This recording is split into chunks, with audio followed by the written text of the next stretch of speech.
इस्लामाबाद में नवासे रसूल सल्लल्लाहु अलैहि वसल्लम के चहलम का जुलूस नमाज ज़ोहरैन के बाद इमाम बारगाह असनाश्री सेक्टर G6 से बरामद होगा।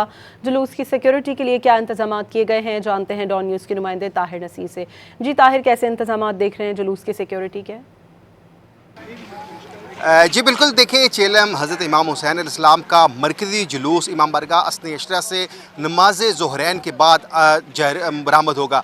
जुलूस की सिक्योरिटी के लिए इंतहाई सख्त इकदाम किए गए हैं। इस्लामाबाद पुलिस ने चेलम के मौके पर क्या सिक्योरिटी के इंतजाम किए हैं, SSP ऑपरेशन काजी अली रज़ा इस वक्त मेरे साथ मौजूद है, उनसे जानते हैं। काजी साहब बताइएगा, कितने कुछ एहलकार डिप्यूट किए गए हैं और ट्रैफिक का जो मुतबादल प्लान जारी किया गया है वो क्या है?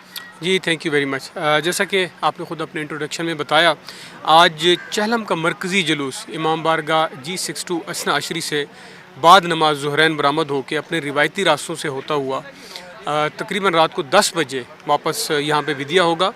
अगर हम सिक्योरिटी की बात करें तो पिंडाल को 3 लेयर्ड सिक्योरिटी जो है वो फराम कर दी गई है। कंटेनर और खारदार तारें और कनातों का इस्तेमाल करते हुए फुल प्रूफ सिक्योरिटी को जो इंश्योर किया गया है।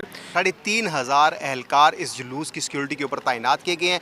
जुलूस के जो मेन दाखिली रास्ते हैं वहाँ पे सिक्योरिटी एहलकार तैनात हैं। जो अज़ादारान हुसैन आएंगे 3 लेयर से होते हुए वो इस जुलूस में शामिल होंगे, जबकि जो अज़ादारान हुसैन हैं उनके लिए हुसैनी लंगर और पानी की सबीलों का भी अहतमाम किया गया और जुलूस को चारों तरफ से कंटेनर्स लगाकर कार्डन ऑफ किया गया है। जी शुक्रिया ताहिर नसीर आपका।